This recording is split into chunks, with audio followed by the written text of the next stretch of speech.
শুধু 24 বলে 126 run. West ইন্ডিজের বিরুদ্ধে ভৈরব সূর্যবংশী খেললেন এমন একটি বিধ্বংসী ইনিংস, যার সামনে কাঁপতে বাধ্য হলেন ওয়েস্ট ইন্ডিজের অভিজ্ঞ বোলাররা।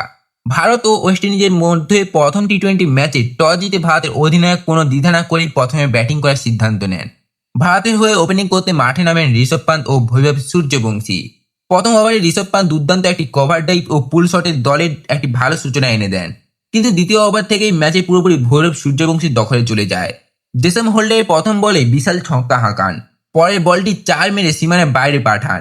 এরপর একের পর এক 4 ছক্কা স্টেডিয়ামে উপস্থিত দর্শকরা উল্লাসে ফেটে পড়েন। ওয়েস্ট ইন্ডিজের অধিনায়ক সাফ হোপ সঙ্গে সঙ্গে আকিল হোসেনকে বলে তুলে আনলেন, কিন্তু স্পিন বলের বিরুদ্ধে ভৈরব সূর্যবংশীর ঝড় থামানোর কোনো উপায় ছিল না। রোস্ট চেস ফিল্ডিং বদলালেন, গতি বদলালেন, এমনকি বলের লেন পরিবর্তন করলেন, কিন্তু ভৈরব বিধ্বংসী ব্যাটিংয়ের সামনে সব পরিকল্পনাই ব্যর্থ হয়ে যায়। এরপর রোমান পাওয়ালের গতি নিয়ে আক্রমণ করলে তার বল গিয়ে পড়ে দর্শকদের গ্যালারিতে।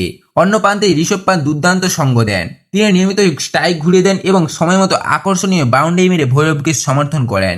শেষে ডেড ওভারগুলো রিঙ্কু সিং ঝড়ো ব্যাটিং করে হার্দিক পান্ডিয়া নিজের স্বাভাবিক সুলভ ভঙ্গিতে ইনিংসে দুর্দান্ত সমাপ্তি ঘটান।